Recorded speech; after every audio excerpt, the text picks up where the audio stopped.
Kentland's one of the busiest volunteer fire departments in America. It's pretty cool here. Everyone gets along very well. It's very family atmosphere. We've all been involved all of our lives. We grew up here.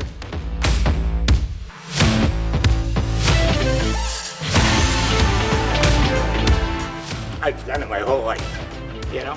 And it's all because of your hard work and dedication to the town of Lodi.